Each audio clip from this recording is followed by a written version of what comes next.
हरिः ओं विश्वभवस्थितिप्रलयवेळలయందు వికారసత్వమున్ విశ్వము నీవ ఈ నిఖిల విశ్వములోలి సృజింతువు ఇందిరాధీశ్వర ఈశ కేశవత్రయీమయి దివ్య శరీర దేవ నీ శాశ్వత లీలలిట్టివని సన్నుతి సేయగమాకు శక్యమే.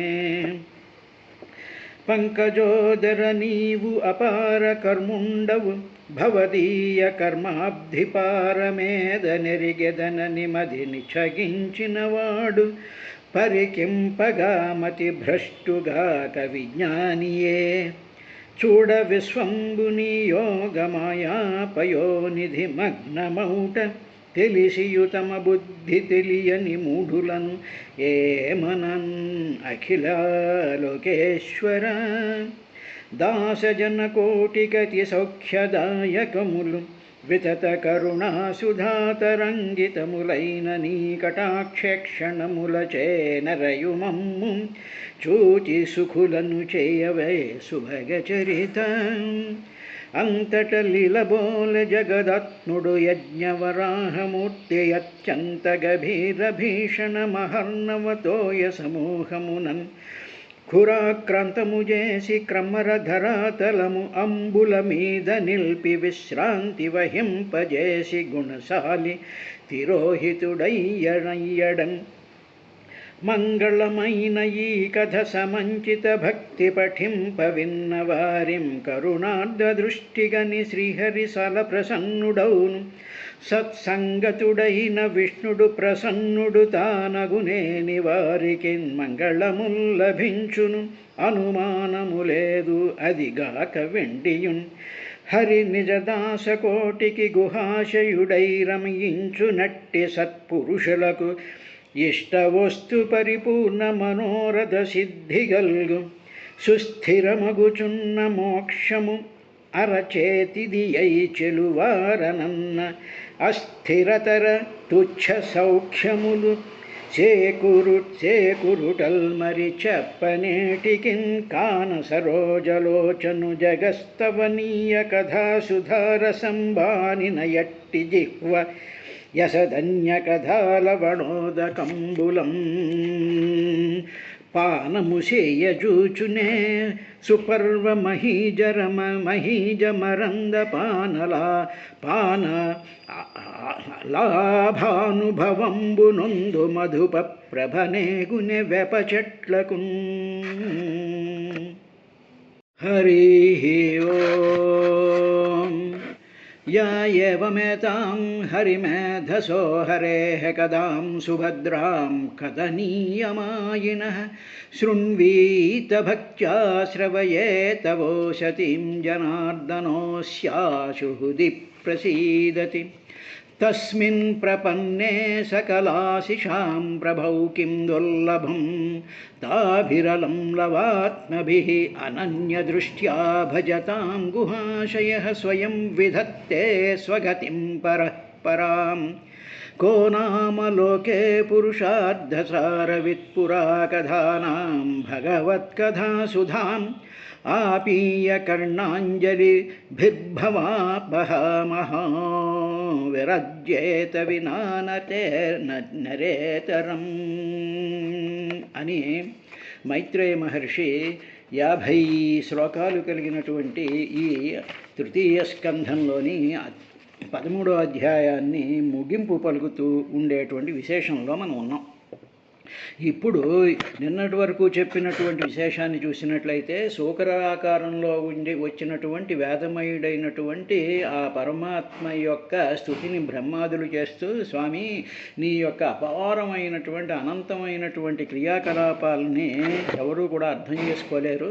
అలా అర్థం చేసుకోలేనటువంటి భ్రష్టుమతులందరినీ, అదేవిధంగా మమ్మల్ని అందరినీ కూడా స్వామి మాకు ఈ వ్యామోహం నుంచి మమ్మల్ని రక్షించు అని ప్రార్థించిన తరువాత మళ్ళీ స్వామి నీవు విశ్వక్సేనుడివి, ప్రజాపతివి, రసాయాలీలయోన్నీహి, ఆ రసాతలంలో ఉండేటువంటి భూమిలో కావలసినటువంటి పదార్థాలన్నిటినీ కూడా దగ్గరగా చేసి సంచయనం చేసి దానిని ఆ దంష్ట్రాగ్రం మీద తీసుకొచ్చి ఈ పాలపుంత అనేటువంటి ఈ సముద్రంలో నిలిపి నావయ్యా అని చెప్పిన తర్వాత అక్కడ ఉండేటువంటి ఆ బ్రహ్మాది దేవతల్ని, ఆ సత్యలోకాల్లో ఉండేటువంటి మహానుభావులందరినీ మనని కూడా ఆయన ఆశీర్వదించి అంతర్ధానమైన తరువాత అప్పుడు మైత్రేయ మహర్షి, ఓ విదురా, ఈ కథ విన్నావు చూసావా, ఈ కథ చాలా మంగళకరమైనటువంటి కథ అయ్యా ఇది అని చెప్తూ, యా ఏవమేతాం హరిమేధసో హరేః కథాం సుభద్రాం కథనీయమాయినః శృణ్వీత భక్త్యా శ్రవయేత ఓషతిం జనార్దనోస్యాసు హృది ప్రసీదతి. యః ఎవడైతే హరిమేధసః బుద్ధియందు నిలిచి పాపమును దుఃఖమును పోగొట్టేటువంటి హరి మేధసః అంటే ఆ శ్రీహరి, హరి అంటే హరించేటువంటి వాడు. దేనిని హరిస్తూ ఉంటాడంటే మేధసః. మేధ అంటే మానవులు, జీవుల యొక్క మేధస్సు అంటే బుద్ధిలోను, ఇంటెలిజెన్స్లోను, మనసులోనూ ఉండేటువంటి పాపాలని, కల్మషాలని, అజ్ఞానాన్ని, ఆ limitedness of your mind and your బుద్ధి, దీనంతటినీ కూడా హరేహే హరించేటువంటి హరి మేధసో హరేహే వాటిలన్నిటినీ కూడా పోగొట్టేటువంటిది కథా. ఆ కథయ్యా ఇది అంటే it expands your mind, your thinking, your broad heartedness, your broad mindedness, your inquisitiveness into the working of nature. ఇవన్నీ కూడా నీకు కలిగిస్తూ ఉంటాడు. మన మనసులన్నీ కూడా సంకుచితమైపోతూ ఉంటాయి. ఇలా సంకుచితమైపోయినటువంటి మనసుల్ని విస్తృతపరిచేటువంటి కథ ఈ కథ సుభద్రా. ఇది చాలా మంగళకరమైనటువంటిదయ్యా. భద్ర అంటే మంగళకరము అంటే ఏమిటి? భద్రము కలుగుగాక అంటే నీకు రక్షణ కలుగుగాక, నీకు మంగళం కలుగుగాక, నీకేమి ఆపదలు లేకుండా ఉండుగాక అని ఆ మూడిటి ఆస్పెక్ట్ని కూడా భద్రం అంటారు. భద్రంగా వెళ్ళండి అంటాం అంటే ఏమిటి? సుఖంగా వెళ్ళండి, రక్షణగా వెళ్ళండి, ఏ విధమైనటువంటి ఆపదలు లేకుండా వెళ్ళండి అంటాం, భద్రంగా వెళ్ళిరండి అంటాం. చూసారా, అదనమాట సుభద్రాం. చాలా మంగళకరంగా వినేటువంటిది. మామూలుగా వెళ్ళండి అనేటువంటిది వేరు. సు అంటే బాగుగా, సుభద్రాం. ఈ కథ చాలా బాగా మనకి భద్రాన్నిచ్చేటువంటి కథనీయమాయిన. ఈ కథ ముందే మాయిన కీర్తించదగినటువంటిది అంటే ఏమిటి? దీనిని గురించి పదే పదే ఆలోచిస్తూ దీంట్లో ఉండేటువంటి రహస్యాలు, దీంట్లో ఉండేటువంటి శక్తి, దీంట్లో ఉండేటువంటి ప్రభావాన్ని ఇవన్నిటినీ కూడా ఆలోచిస్తూ దాని మీద మనసుని పెట్టినట్లయితే అప్పుడు హరి మేధసో హరే, అప్పుడు మన బుద్ధిలో ఉండేటువంటి మన లిమిటెడ్నెస్ని, మన కల్మషాలని, మన భావాలన్నిటినీ కూడా హరించేటువంటిదయ్యా. తరువాత దీనిని భక్త్యా శృణ్వీత, ఎవరైతే ఏతాం ఈ కథని ఏతాం ఎవరైతే శృణ్వీత భక్త్యా భక్తితో వింటారో, తరువాత వినేటువంటి వాళ్లే కాదు శ్రవయేత ఎవరైతే దీనిని వినిపిస్తారో, ఏమండి కూర్చోండి భాగవతంలో ఇది వినండి అని చెప్పి బతిమాలి బామాలి చేతులు రెండు పట్టుకుని విను పుణ్యం వస్తుంది మీకు అని చెప్పి వాళ్ళ సుఖం కోసం ఈ కథలో ఉండేటువంటి మహత్తరమైనటువంటి విశేషం చేత కనీసం లాభపడతావు అని చెప్పి ఆ దృష్టితో ఎవరైతే వినిపిస్తూ ఉంటారో శృణ్వీత భక్త్యా శ్రవయేతి, ఆ వినిపించేటువంటి వాడికి కూడా భక్త్యా, చెప్పేటువంటి వాడికి భక్తి ఉండాలి. శృణ్వీత వినేటువంటి వాళ్ళకి భక్తితో విన్నట్లయితే శ్రవయేత అప్పుడు ఏమిటి జరుగుతుంది అంటే హృది. అప్పుడు ఆ కథ విన్నాం కాబట్టి ఆ రూపం, ఆ తేజం, ఆ ప్రభావం, ఆ కథలో ఉండేటువంటి రహస్యాలు, ఆ యజ్ఞమయమైనటువంటి స్వరూపం అనంతంగా వ్యాపించిపోయినటువంటి దివ్య వెలుగులతో తేజోమయంతో వెలిగిపోతున్నటువంటి ఆ ఆది వరాహస్వామి యొక్క రూపం మన మనసులో హృదయంలో పెట్టుకున్నట్టయితే అప్పుడు ఆ హృదయంలోనే ఉండేటువంటి ఆ వరాహస్వరూపమే జనార్దన. ఆయనే జనార్దనుడు. అంటే ఏమిటి?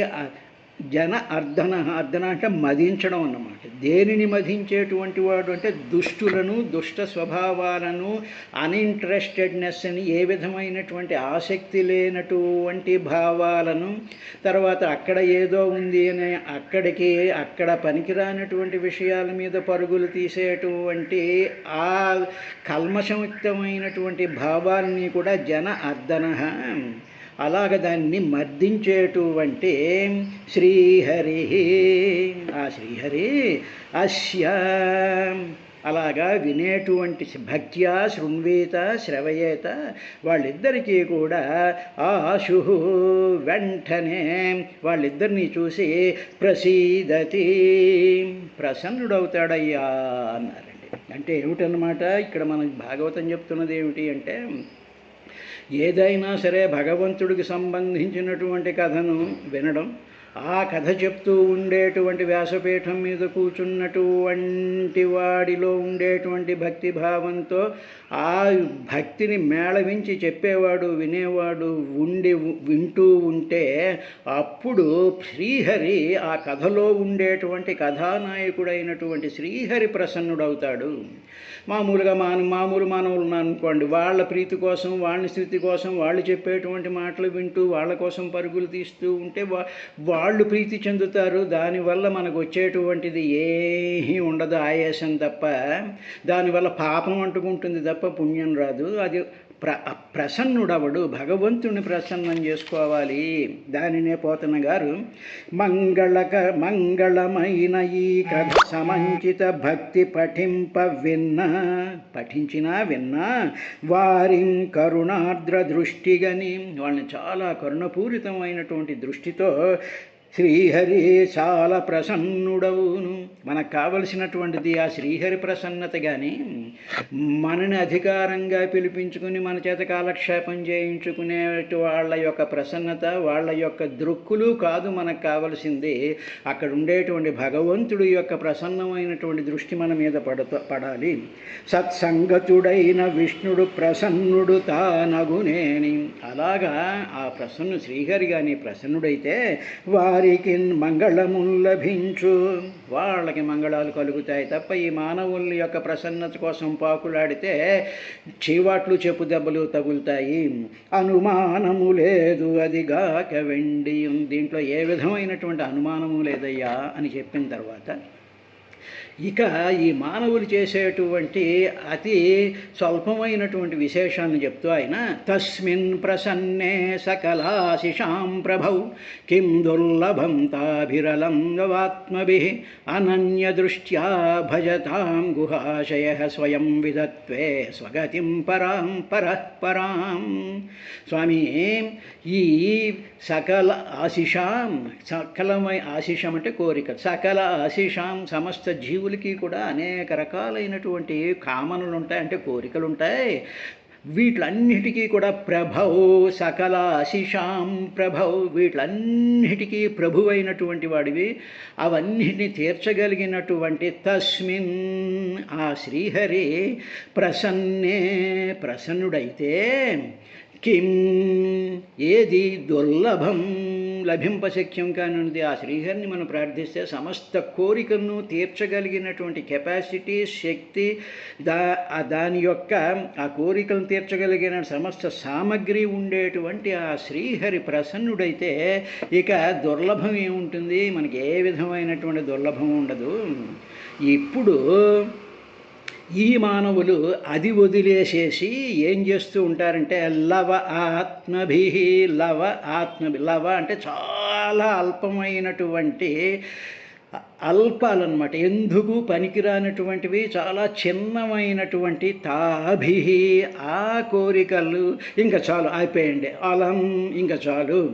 ఇప్పుడు సాధారణంగా ఎలా ఉంటుంది అంటే, మామూలుగా మనం చూస్తూ ఉంటాం సంఘంలో, చూస్తూ ఉండేటప్పటికి ఏదో పెద్దవాళ్ళు అవుతున్నాం అయినప్పుడు ఏముందండి హాయిగా ఉన్నామండి, ఏదో పొద్దున్న టిఫిన్ చేసుకున్నాం, కాఫీ తాగుతున్నాం, టిఫిన్ తిని వస్తున్నాం, కాసేపు పడుకుంటున్నాం, ఏదో సెల్ ఫోన్లోనేమో రాజకీయాలు చూస్తున్నాం, పేపర్లు చదువుతున్నాం, సాయంత్రం అయ్యేటప్పటికేమో వాకింగ్ అంటూ పార్క్కి కొంతమంది వెళ్తారు, ఆడవాళ్ళు అయితే గుడికి వెళ్తారు, అక్కడికి వచ్చేటప్పటికి మన ఫ్రెండ్స్ అందరూ కలుస్తూ ఉంటారు, అక్కడ ఏదో మిషవో పారాయణనో లేకపోతే అక్కడేమో సాధారణంగా రాజకీయాలు, పార్కుల్లో రాజకీయాలు అవి ఇవి మాట్లాడేసేసుకుంటూ మా అబ్బాయిలు అక్కడున్నారు ఇక్కడున్నారు, ఏదో ప్రశాంతంగా జీవితం గడిచిపోతుందండి, ఇదంతా కూడా భగవంతుడి దయ అని చెప్పి భగవంతుడని ఒక మాట మాట్లాడి ఇవన్నీ కూడా ఇవన్నీ తీరిపోతున్నా వీఆర్ వెరీ హ్యాపీ అండి, మాకు ఇంకేమీ అవసరం లేదండి అని అలం ఇటువంటి లవాత్మభి, ఇది చాలా సింపుల్గా ఉండేటువంటి ఈ లవలేశం అంటే చాలా అల్పమైనటువంటి అటువంటి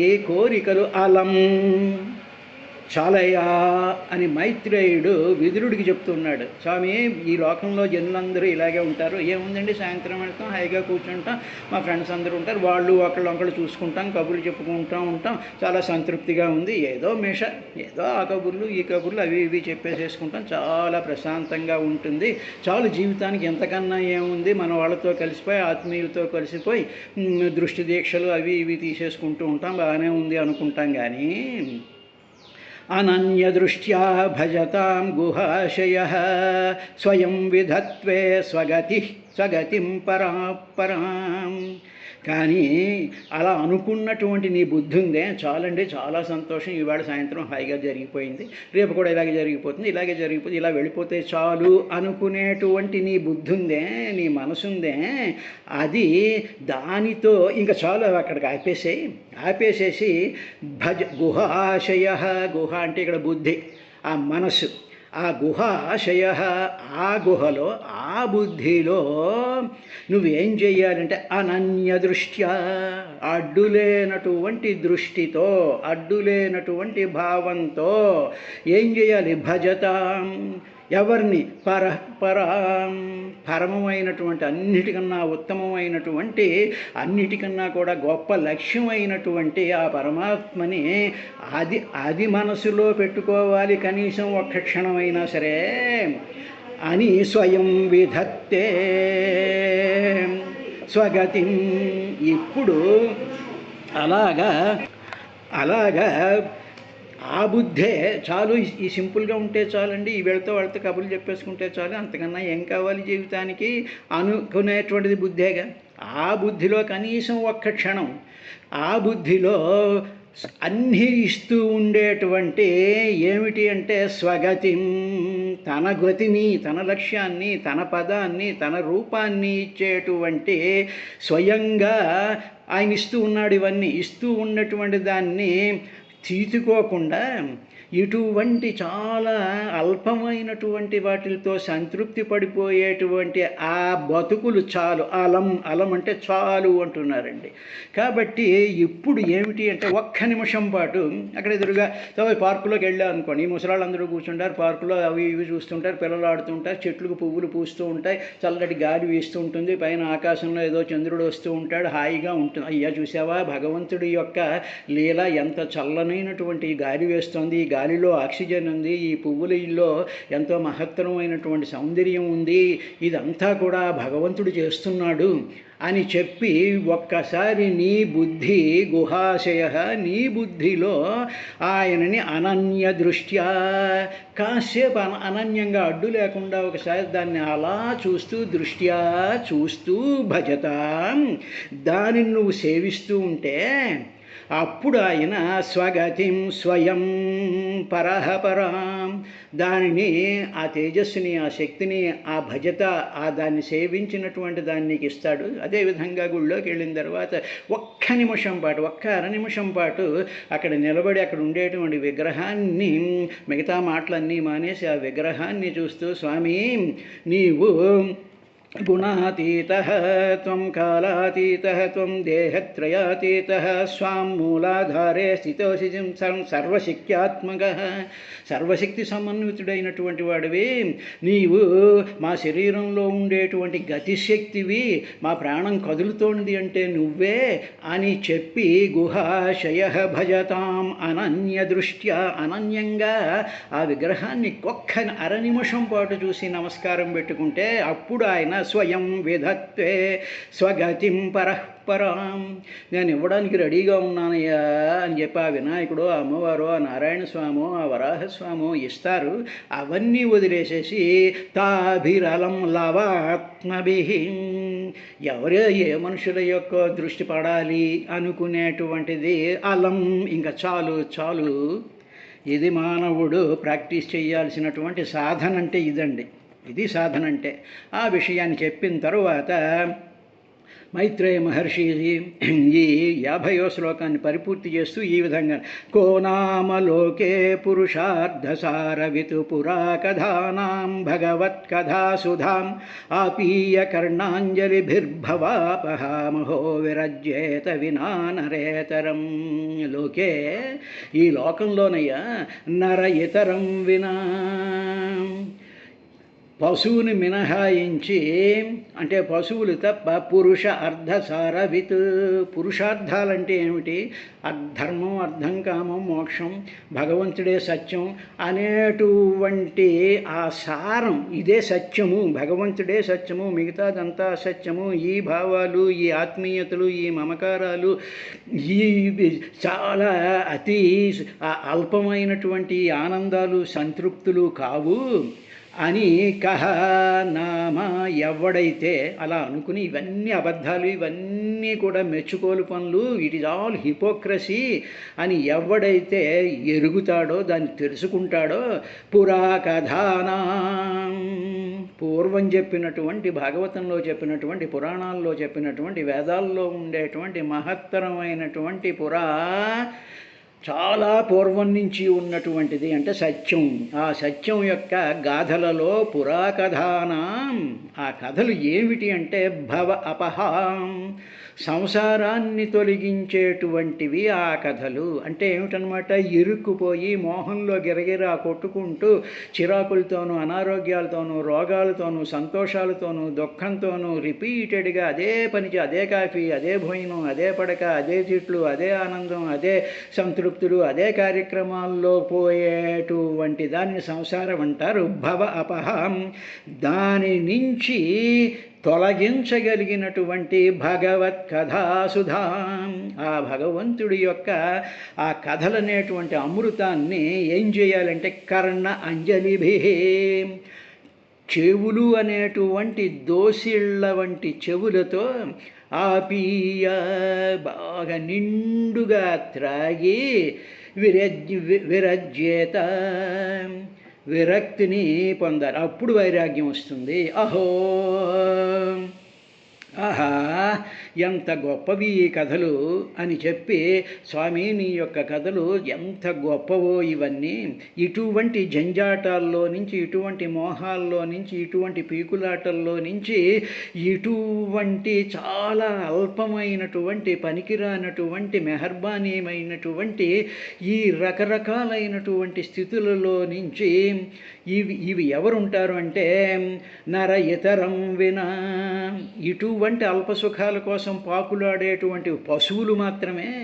ఈ పశు ప్రవృత్తులను వదిలేసి, కానీ ఈ పశు ప్రవృత్తులు కలిగినటువంటి వాళ్ళు ఏమంటారంటే, పశుప్రాయులైనటువంటి జనులు ఏమంటారంటే, ఈ గాథలకి, ఈ కథలకి వాళ్ళు చాలా దూరంగా ఉంటారు. మాకు భాగవతం అక్కర్లేదు, దట్స్ ఆల్, అంతే అండి. మాకు భాగవతం అక్కర్లేదు, మాకు ప్రవచనం అక్కర్లేదు, మాకు ఏమీ అక్కర్లేదు, సరదాగా ఏదో కాలక్షేపం జరిపేస్తే చాలు అనుకునేటువంటి జనులున్నారే వాళ్ళు నర ఇతరం వినా, నర అంటే జ్ఞానం, ఆ జ్ఞానం తప్ప భగవంతుడు తప్ప ఇతరం మిగతా వాటికి కావాలి అని కోరుకునేటువంటి వాళ్ళకి పురుషార్థసారవితు, పురుషార్థాల్లో ఉండేటువంటి సారం, దాంట్లో ఉండేటువంటి అసలు essence of life, essence of existence, essence of a human system అనేటువంటి దాన్ని తెలుసుకోనటువంటి వాడు కహరామ ఎవ్వడు పురాకథానం. ఈ కథలన్నీ కూడా సంసార బంధాల్లో నుంచి బయటకు తీసుకొచ్చేటువంటి అమృతపాయమైనటువంటిదయ్యా ఇది విదురా. కాబట్టి ఈ అమృత రసాస్వాదన చెయ్యడం అనేటువంటిది భగవంతుడి యొక్క అనుగ్రహం ఉంటేనే తప్ప మనకి ఇది కుదరదు. భగవద్ అనుగ్రహం లేని వాళ్ళు ఏం చేస్తూ ఉంటారంటే దుర్లభం తాభి అలం లవాత్మభి, చాలా అల్పమైనటువంటి ఎందుకు పనికిరానటువంటి కోరికలు తీర్చుకోవడానికి, సంతృప్తులు పొందడానికి ఏదో భేషజం కోసం ప్రతి చోట ఈ మానవులందరూ తిరుగుతూ ఉంటారయ్యా. ఇది అటువంటి వాళ్ళని భగవంతుడు రక్షించుగాక అని చెప్తూ పోతన గారు దాన్ని ఈ విధంగా అన్నారు. కాన సరోజలోచను జగస్తవనీయ కథా సుధార సంబానిన ఎట్టి జెహువ. కావున సరోజలోచనుడైనటువంటి జగత్ స్థవనీయుడైనటువంటి ఆ మహాత్ముడి యొక్క కథా సుధార సంబానిన ఎట్టి జెహువ, ఆ భాగవతంలో పద్యాలు శ్లోకాలు, దాంట్లో ఉండేటువంటి నాలెడ్జి, దానికి సంబంధించినటువంటి విశేషాలను తెలుసుకున్నటువంటి ఆ నాలుక బుద్ధి యసధన్య కథా లవణోదకంబులం పానము చేయజూచునే. ఉప్పు లాంటి పైకేమో తల తీయగా ఉంటుంది, లోపలంతా ఉప్పు, ద్వేషం, కక్ష, కోపం, దెప్పుడు మాటలు, ఇలాంటి కథలు వినేటువంటి అవి పానం చేయడానికి ఇష్టపడతారా ఎవరైనా? సుపర్వ మహీజ పరంద పానలానుభవంబును పొందు అంటే ఇవి ఆ మధువులు తేనె వైపుకే వెళతాయి తప్ప మిగతా వాటి వైపుకు వెళ్ళవు అనేటువంటి విషయాన్ని చెప్పారు రేపటి కార్యక్రమం.